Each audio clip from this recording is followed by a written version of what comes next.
भाई बहन का प्यार, राखी धागों का आश्रम नाम केलं पाहिजे, लोकांपर्यंत पोहोचलं पाहिजे आणि तेवढी मदत आश्रमला आली पाहिजे. खूपदा तुम्ही विचारताय की कशी मदत हवी किंवा काय हवं.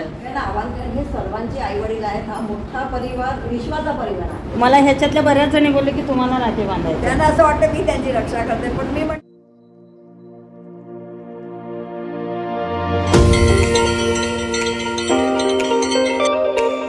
स्वागत आहे आनंद वृद्धाश्रम सेवा ट्रस्ट. आज इथे रक्षाबंधन साजरा करण्यासाठी मी आले आणि तुम्हाला काहीतरी इथून माहिती पोहोचवणार आहे. तुमची खूप मदत झाली सगळ्या गोष्टीची, तर तुम्ही नेहमी आमच्यासोबत असतील हीच अपेक्षा करते मी. आत्ता चला आपण भेटूया इथल्या सगळ्यांना, कसं आहे ते पाहूया. असं आपण रक्षाबंधन जोरदार करून सेलिब्रेट. परवा तू गेला तर सफळायचं पाहिजे आलेलं आहे. आज आपल्यामध्ये आपण करू. मी सरांना बोलवलंय ते तोपर्यंत आपण गप्पा. इकडे पूर्ण तयारी झाले. पूर्ण ताटात तुम्हाला राख्या दिसत आहेत. बाजूला चॉकलेट आहे. आपलं हळदी कुंकाचं ताट तयार आहे. त्याकडे सुरेखा ताई आली आहे म्हणून ओळखलेलं तुम्हाला स्वागत करा जोरदार. ओळखून आले, काही वर्षापूर्वी पण आपल्याकडे आलेले आणि असे व्हिडिओ घेत आहेत आणि लोकांपर्यंत पोहोचवत आहेत. त्यांची एकच इच्छा आहे की आश्रम नाम केलं पाहिजे, लोकांपर्यंत पोहोचलं पाहिजे आणि तेवढी मदत आश्रमला आली पाहिजे. ती स्वतः पण एक खूप छान फॅशन डिझायनर मी सांगेन. नाही, टेलर आहे. टेलर नाही सांगत. स्वतः छान डिझायनिंग करून शिवते आणि खूप चांगला ग्रुप आहे तिथं.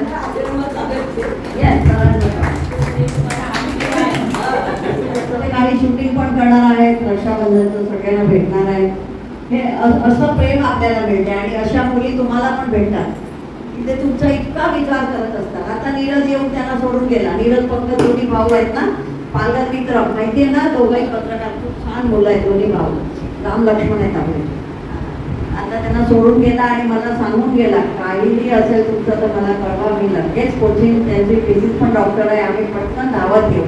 हे असं प्रेम आपल्याला मिळतं सगळ्यांना. आपल्याला काय कमी पडणार आहे. थँक्यू सो मच सुरेखा ताई. खूप बरं वाटतं झाले.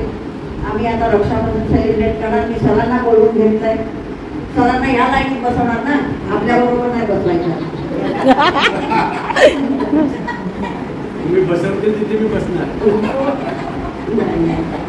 बरोबर. आम्ही जेव्हा वरती गेलो सगळे तुम्हाला राखी बांधतो म्हणत होते. काय कारण आहे? मला ह्याच्यातल्या बऱ्याच जणी बोलले की तुम्हाला राखी बांधायची. त्यांना असं वाटतं मी त्यांची रक्षा करते, पण मी करत नाही, ईश्वर आहे. नाही, त्या बोलतात ते खरं आहे. कारण सगळे वरती गेलं तुम्हाला आधी राखी बांधायचं आहे, मग सरांचं पण नाव घेतलं, पण तुमचं जास्त नाव घेतलं. ह्यांना काय राखी बांधायचं? कारण काय राखी बांधायचं?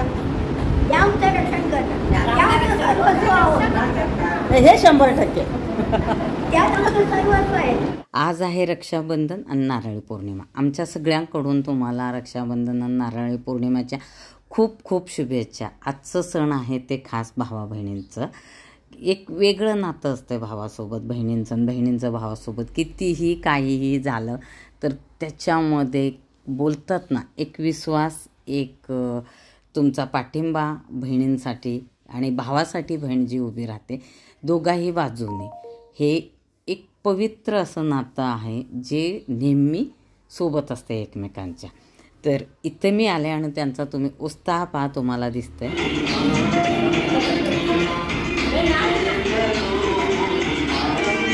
त्यांचा उत्साह पाहिल्यानंतर त्यांचं वय तुम्हाला दिसतंय का? तर त्यांचे वयसाठी ते 90मधले आहेत, पण कुठल्याच दृष्टीने ते वाटत नाहीत त्या वयाची. इतक्या छान पद्धतीने ते एन्जॉय करतात. तरुणांनासुद्धा प्रेरणा देणारं हे असं एक ठिकाण आहे की खूप काही घेण्यासारखं आहे, खूप काही शिकण्यासारखं आहे. प्लीज व्हिडिओ रिक्वेस्ट करते मी तुम्हाला, प्लीज व्हिडिओ स्किप न करता पहा. खूप काही आहे ह्या व्हिडिओमध्ये जे आपणाला घेण्यासारखं आहे आणि समाजाला देण्यासारखं आहे.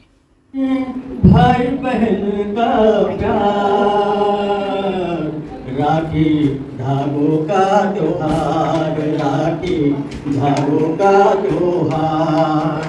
मी सकाळपासून आठवण करते. मी मेसेज करणार होती. मनीषा ताईला भेटायला खूप जण येत होते, म्हणजे त्यांच्या येण्यावरून माझ्या लक्षात होतं की त्यांच्याकडे वेळ खूप कमी, तरीही ते ताईंना भेटायला येत होते आणि किचनमध्ये ह्या ज्या आहेत त्या मदत करतात. मनीषा ताईंनी त्यांना बोलवलं, ती यायला तयार नव्हती. तुमच्या लक्षात येतं आहे ती रडते कंटिन्यू, कारण 1 वर्ष झालं तिच्या भावाला जाऊन, पण तिला इतका सगळ्यांनी मिळून धीर दिला की आम्ही आहोत तुझ्यासोबत. मी ओळख करून देते. मला वाटतं 4 वर्ष झाले की आम्ही 5 वर्ष झालं सखी ग्रुपकडून आलो होतो भेटण्यासाठी. त्यावेळेस असाच मी व्हिडिओ शूट केला होता. खूप जणांनी त्याला छान रिप्लाय दिला. तर आज मी आले, रक्षाबंधन आहे, तर तुम्ही थोडंसं बोला. मला ना ॲक्च्युली ते आल्यापासून बोलतात तू बोल. जे वातावरण आहे ना घरी एखाद्या वेळेस थोडं तरी कुठंतरी निगेटिव्ह वाटतंय, पण खूप पॉझिटिव्ह वाटतं. म्हणजे खूपदा तुम्ही विचारताय की कशी मदत हवी किंवा काय हवं, म्हणजे सगळ्या गोष्टी मला वाटतं घरातल्या ज्या गरजेच्या गोष्टी असतात त्या तर सगळ्या लागतात, त्यापेक्षा वेळ देणं जास्त महत्त्वाचं वाटतं तुमच्या दृष्टीने. तर थोडंफार तुम्ही सांगा की जे लोक येतात तरी आता भरपूर येतात. सुरुवातीला ह्यांचं खूप स्ट्रगल झालं. मी खूप जणांकडून ऐकले की सुरुवातीचे 4-5 वर्ष खूप कठीण होते. मेन म्हणजे ह्यांच्या मनात कसं आलं, मी विचारल्यानंतर त्यांनी मिस्टरांचं नाव घेतलं. एकदम आनंदी दिसतात, सगळे सण बिण सगळे साजरे करतात. एवढी ताकद येते कुठून? ही ताकद माझी समोर बसलेली आहे. आमचा परिवार एवढा मजबूत आहे. आणि मी आधी सांगितलं होतं आमच्या दोघांचं खरं म्हणजे यांचं स्वप्न होतं कधीच खोटं माझे ते आहे तिथे बसलेले, त्यांनाही विचारलं त्यांची. ते कमी बोलतात नाही, बोलतात खूप बोलतात. मी माहीत देत नाही. या ना तुम्ही सोबतीला, म्हणजे आम्हाला थोडंसं बरं वाटेल, कारण बऱ्याच झाले हे भेटतच नाहीत आम्हाला. आज रक्षाबंधनाने बोलवून घेतलं, पण त्यांचा मागून एवढा मला पाठिंबा आहे ना, कार्य शक्य आहे त्यांच्यामुळे सगळं शक्य आहे. म्हणजे पडद्यामागची जी शक्ती असते ना ती त्यांची आहे, ती त्यांची आहे. ती कोणाला दिसून येत नाही. दिसते मी फक्त, कारण मी माईक घेऊन फार बोलत होतो. पण जे मागे वरून बघायची आता इच्छा होत नाही. ते तुम्ही म्हणतात ना 5 वर्ष स्ट्रगल झालं, कुठचीही गोष्ट तुम्ही चांगलं कार्य घेतलं त्याचा मागे स्ट्रगल आहे. तुमचंही काम सोपं नाही, पण एकदा सगळे आईबाबा राहायला आले आणि सगळ्यांना विश्वास होता, त्यानंतर इतकी लोक जोडलेली आहेत. आम्हाला कुठच्याही गोष्टीची कमतरता नाही. कधी हात पुढे करावा लागत नाही की आम्हाला हे पाहिजे. प्रेम देत आहेत, आम्हाला गोष्ट देतात, काही कमी पडून देत नाही. आणि आमची एकच इच्छा आहे की 60 नंतर माणसाने आयुष्य जगायचं, आनंदात जगायचं, सगळं दुःख विसरून. प्रत्येकाला काही ना काही पास्ट आहे, पण आम्ही इथे विसरून जगतोय. आणि जे काही सुटलेलं आहे, नाचणं, गाणं, फिरणं, आनंद हे सगळं इथे करायचं. आयुष्याचा उर्वरित भाग जो आहे आता त्याचा एक एक क्षण एन्जॉय करायचा. आयुष्यात ज्या गोष्टी केले नाहीये ते सगळं करायचं. आणि स्टेजवर पण सगळे डान्स करतात. आम्ही स्पेशली कोरिओग्राफर ठेवले, त्यांना शिकवतात डान्स कसं करतात. असे लोक आहेत ज्यांनी फुल लाईफ मध्ये डान्स नाही केला आणि इकडे शिकले आणि ते स्टेजवरती डान्स करतात, प्राइज आणतात नेहमी. ते स्टेज ते ऑडिटोरियमचे क्राऊड असतात 3000 3,500, स्टँडिंग ओवेशन मिळते आणि फर्स्ट प्राइज आणतात नेहमी. नाही, ह्या वयात करणं म्हणजे सेल्यूट. आम्ही तुम्हाला बघितलं की आम्ही फिक्के पडतो असं वाटतं. सध्या तुम्हाला काय वाटतं? कसं झालंय, यंग जनरेशन शॉर्ट टेम्पर्ड झालं. त्यांना शॉर्टकट मध्ये पैसे हवे, सुख पाहिजे, सगळं शॉर्टकट पाहिजे, हे मीही मानते. पण ते पैशाने सुख नाही मिळत. जे आई आणि वडील तुमच्या डोक्यावर हात फिरवेल ते पैशाने तुम्हाला कोण नाही देणार. जे ते आई वडिलांचं किंवा मोठ्यांचा आशीर्वाद असतं ना, तुम्ही ते विकत नाही घेऊ शकत. तुम्ही मार्क करा, ज्या घरामध्ये मोठे आई वडील का आजोबा वगैरे असतील, तुम्ही त्यांच्या फेसवरती सुख समृद्धी असेल. ते आहे, त्यांचा आशीर्वाद असलं तरच आपण सगळ्या गोष्टी करू शकतो. आणि ही आपली संस्कृती आहे, आपल्या इंडियनची संस्कृती आहे. ते कुठंतरी थोडीशी आता अलिप्त होत चालले. जनरेशन पुन्हा पुढे येतं. या आजी आजोबांना भेटायला इतके विद्यार्थी येतात, इतके यंग जनरेशन. अगदी लग्न होऊन पहिल्या दिवशी पहिल्या वर्षी सगळे यांचा आशीर्वाद घ्यायला येतात. मूल झालं का पहिला वाढदिवस यांचा बरोबर. म्हणजे हे आता बदल होतोय, बदल नक्की होणार. पण हा प्रदर्शन नाहीच आहे. आम्हाला असं वाटतच नाही इथे कोणी दुःखी आहे म्हणून आलं नाही, बिलकुल नाही वाटत. इथे सगळे आपल्या वयोगटात राहायला आलेले आहेत. मग हे लाईफ हॉस्टेल आहे आमचं. हा प्रदर्शन नाही, ते आमचं हॉस्टेल आहे ना. जसं मुलांचं कसं हॉस्टेल, तसं हे हॉस्टेल लाईफ आहे. कुठे इथे जास्त एन्जॉय करतात त्या सगळ्या गोष्टी. कारण मी पाहते ना सगळं, म्हणजे कुठली अशी आता बिनधास्तपणे समोर पटकन येणं जे आहे ते बांधणं. पण तुम्हाला दोघांना तर मानलंच पाहिजे. दोघांच्या ह्याच्यानीच हे इतकं पुढे आलंय. सगळ्या गोष्टी जितकं दिसतंय त्याच्या मागे खूप मेहनत आहे. आता वय बघायला गेलं तर ह्यांचं वय मी सांगू नये. किती सांगितलं तुम्ही? 69. हे बघा कुठल्या अँगलने ह्या 70च्या वाढतात, एकदम टणटणीत सगळ्या गोष्टी. अरे नाही दृष्टी नाही लागणार. हे बघा किती जीव आहे मॅडमला, काही बोलायचं नाही. नाही पण एक आहे, मला वाटतं का इथे आहेत म्हणून तुम्ही इतके खुश आणि सगळे मित्र मैत्रिणी सगळ्या गोष्टी. ह्या बघा आवाज बघा माझ्यापेक्षा जास्त आहे यांचा. कोविड मध्ये वरती जाऊन परत आले. हा मी भेटले यांना मागच्या वेळेस आले होते तेव्हा. परत आले का मला अजून राहायचं आहे, गेले नाही. नाही तुम्हाला सोडून जाणं कठीण आहे. 2 खोल्यांचं होतं, आज 19वं वर्ष आहे. यात 22 खोल्या आहेत आणि 2 जणांपासून सुरू केला. आमच्याकडे 48 जण आहेत. 70 ते 99 वर्षाचं वयोगट. 99च्या आधी पण अगदी मस्त खोली आहे. बरं आनंद करतात. मेडिकल फॅसिलिटी आहे, चांगला आहार आहे, सगळे सण साजरे करतो, काहीच कमी ठेवत नाही. फिरायला जातो. आमचं सोमनाथ, द्वारका झालं, पंढरपूर, तुळजापूर झालं सगळं. आम्ही उमरगामला 12 ज्योतिर्लिंग करून आलो मंदिरात, देवीचे दर्शन घेऊन आले. आणखी काय पाहिजे या 15 ऑगस्टला ते 99 वर्षाचे आजी पण येऊन बसले होते इथे आणि आम्ही ते व्हिडिओ तुम्हाला दाखवते. आम्ही ते झेंडावंदन केलं. At the age of 99 she came here.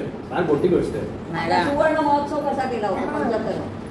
सगळे ट्रकमध्ये भरून नेलेलं, सगळ्यांनी आपलं फॅशन परेड केलेला आणि भारताचे जेवढे वेगवेगळ्या जाती आहेत सगळ्यांचं ड्रेसअप केलेला. हे पंजाबी, गुजराती, मराठी, साऊथ इंडियन जोडपी उभं राहिलो ट्रकमध्ये. मग काय तुमच्या पुढे काय कोण दिसणारच नाही. पालघरपर्यंत निघाली होती.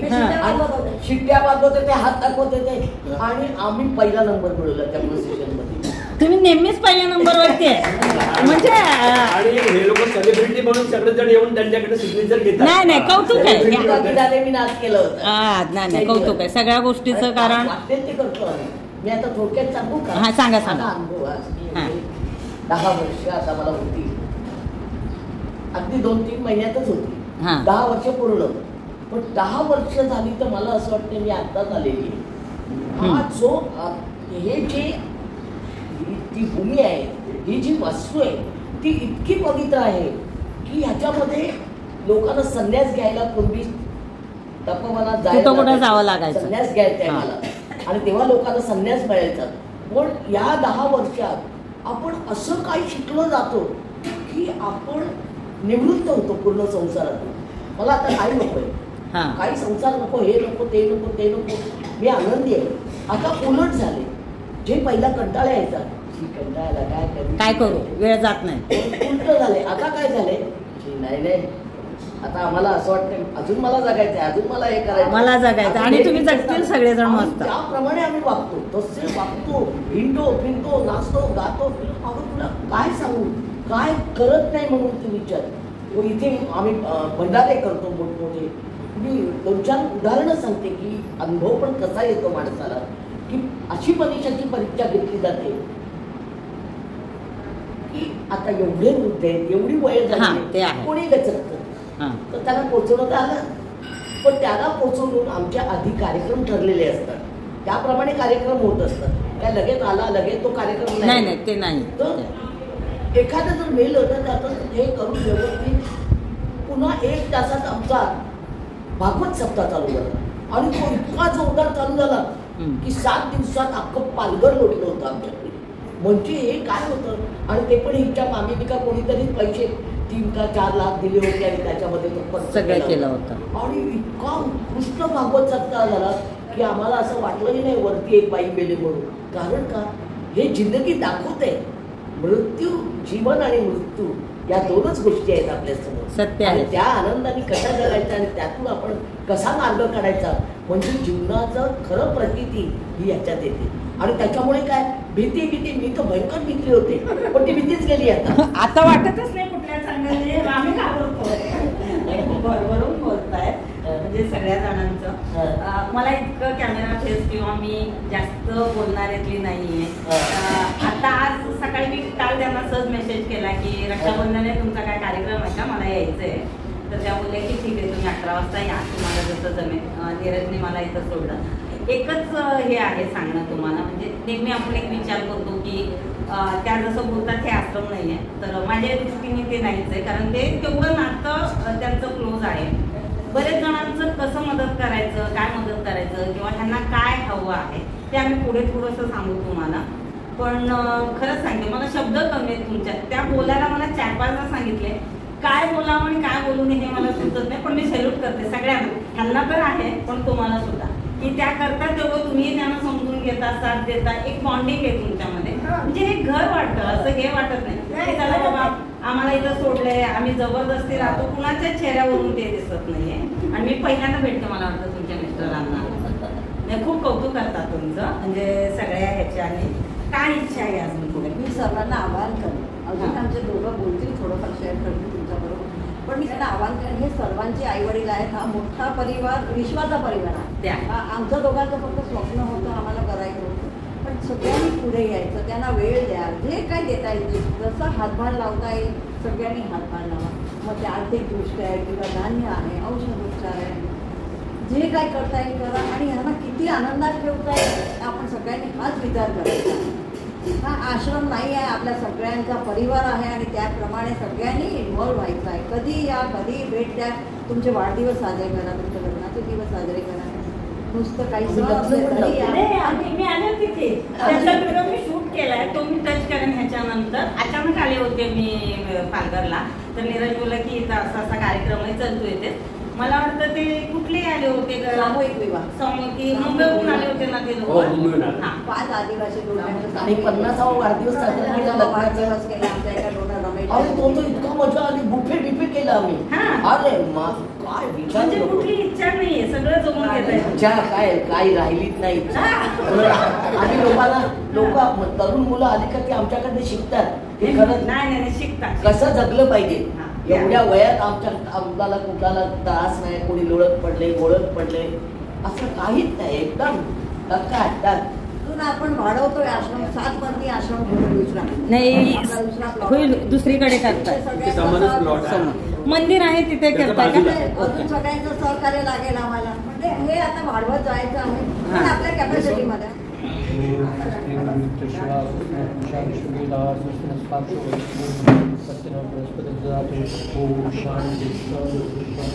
सगळे हात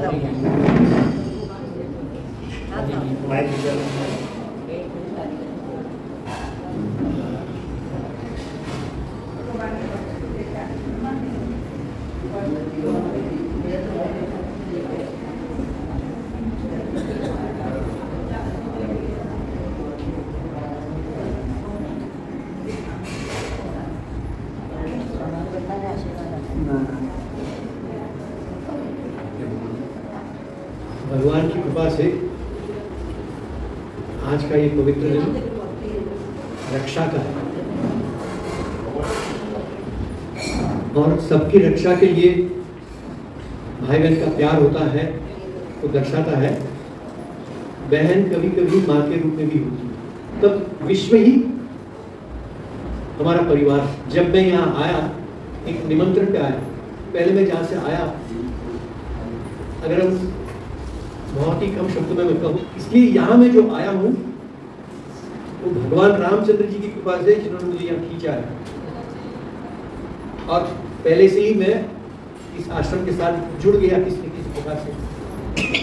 मेरी एक इच्छा थी कि मैं भी कभी वृद्धों की सेवा करूँ। वहाँ जो हॉस्पिटल चलाते थे, ओपीडी से 50 बेडेड हॉस्पिटल, उसमें सेवा करने का, और मुख्य रूप से मुख्य सेवक के रूप से मैं वहाँ सेवा दे रहा था। इच्छा पढ़ने की थी, गुरु के चरणों में पढ़ के उसका जो कि प्रचार जो करना है, हालांकि प्रचार नहीं, ज्ञान बांटना है, उस प्रकार से यहाँ भी मैं आया इस इच्छा से। यहाँ जो भी होंगे, इसलिए हम जो गुरुकुल कहते हैं, यहाँ वृद्धाश्रम नहीं है, और मैं आगे से बोलते आया हूँ वृद्धि आश्रम। वृद्धि किसकी? वृद्ध बूढ़े लोग नहीं, वृद्ध आनंद। वृद्ध आनंद का मतलब जहां आनंद बढ़ता है, वृद्धि होती है, उस हेतु से मैं इस जगह को देखता हूँ और भगवान ने किसी न प्रकार से मुझे यहाँ जोड़ लिया है और आप सबके साथ मेरा जीवन गुजर रहा है। कभी कभी मनीषा माता जी कह देते हैं, स्वामी जी इनके लिए प्रार्थना करो, इनके लिए ये करो। तो ये मेरा सौभाग्य है कि लोगों की प्रार्थना करने का जो अवसर प्राप्त हुआ। हमारे लिए मोक्ष एक अंतिम लक्ष्य है, लेकिन जो मोक्ष और पुष्पक विमान की बात थी कि पुष्पक विमान से हम स्वर्ग में जाएंगे, ऐसा नहीं है। लोग कहते हैं स्वर्ग नरक यही है, ये हमारी कर्मभूमि है। स्वर्ग और नरक हमारे विचार में है। जब आपके विचार जिस प्रकार से आपने बयान किया सब आनंद में है, सुख और दुख आता जाता है, आनंद मेरा स्रोत है। जब आनंद मेरा स्रोत है तो मैं उसके सिवा और कुछ हो नहीं सकता। कुछ एक आध महीने से अभी हम प्रार्थना करते हैं सब अंत्यवासी के लिए, और विशेष रूप से जो हमारे अंत्यवासी दूसरे मंजिल पे हैं, हम महामृत्युंजय का जप करते हैं और भगवान से यही प्रार्थना करते हैं, आनंद वृद्धि आश्रम के जो भी अंत्यवासी हैं, भगवान उनको अच्छा स्वास्थ्य दे, मन की शांति दे और भगवत चिंतन में उनका मन लगे। तो ऐसी जगह जो होती है वो पृथ्वी पे ही स्वर्ग है, और यहाँ के जितने भी लोग जैसे भी अभी बयान किया है उसी भगवान के धाम में रहते हैं, तभी तो ये आनंद प्रकट होता है।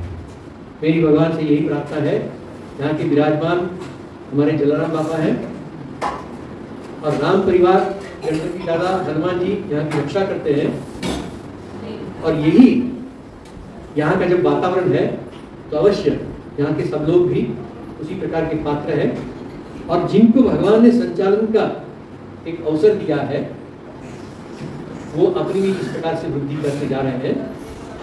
ऐसे भगवान से प्रार्थना करता हूँ, और आश्रम के रूप में ये हमारा आध्यात्मिक एक केंद्र है जो हमको संस्कार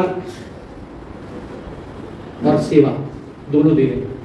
हरिओम तत्सत, हरिओम तत्सत, हरिओम तत्सत। माझ्या भगिनींना आज सर्वांना आणि मोठ्या माणसांना माझ्याकडून नारळी पौर्णिमेच्या शुभेच्छा। मला पहिल्यांदा सुरुवातीला आश्रम म्हणजे एक मोठा पाऊ वाटत होता, मी तिथे राहू शकेल की नाही किंवा तिथलं वातावरण कसं असेल यामुळे मी यायला घाबरत होते। म्हणजे स्वतःवर एक निश्चय केला मी की आपण आश्रमात जाऊन बघायचं इतपत आपल्याला काय होतंय। पण मी पहिलं पाऊल टाकलं, मला महिना होईल आता, पण इथलं जे वातावरण जे आहे ते बघून मला खूपच आनंद झाला। आणि मनीषा मॅडम तसेच त्यांचे मिस्टर या लोकांनी मला खूप सहकार्य दिलं, तसं तुम्हा लोकांच्या ह्याच्यामध्ये मी लवकर मिसळले गेले, हे महत्त्वाचं आहे। बाकी काय मी जास्त बोलू शकत नाहीये, पण मला खूप आनंद वाटला।